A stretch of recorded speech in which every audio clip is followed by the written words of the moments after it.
நான் news Tiruppur John Samuel. இப்போ நம்ம நின்றுட்டு இருக்கிறது திருப்பூர் ரயில் நிலையம் முன்புறம். இந்த பக்கம் ஹெட் போஸ்ட் ஆஃபீஸ் தலைமை தபால் நிலையம்.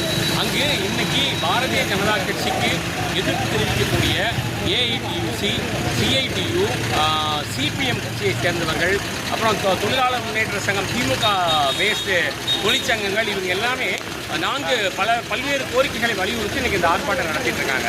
ஒன்று வந்து தொழிலாளர்களுக்கு விரோதமான அந்த 4 தொகுப்பு சட்டங்கள் மாற்றப்பட வேண்டும்.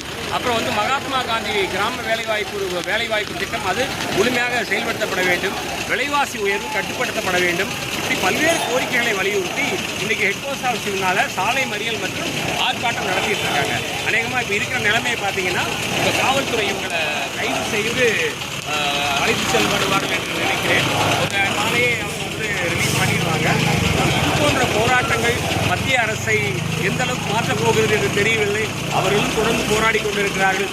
இப்போ நடத்தின இந்த போராட்டத்திற்கு பிறகு, ஆர்ப்பாட்டத்திற்கு பிறகு இவர்கள் எல்லாமே ஒட்டுமொத்தமாக கைது செய்யப்பட்டு காவல்துறையால் வாகனங்களில் ஏற்றிச் செல்லப்படுகிறார்கள். அநேகமாக இவங்கெல்லாம் ஏதாவது தனியார் திருமண மண்டபத்தில் வைக்கப்படுவார்கள். மாலையே அவர்கள் விடுதலை செய்யப்படுவார்கள் என்று நம்புகிறோம். அவர்கள் நியூஸ் திருப்பூர்.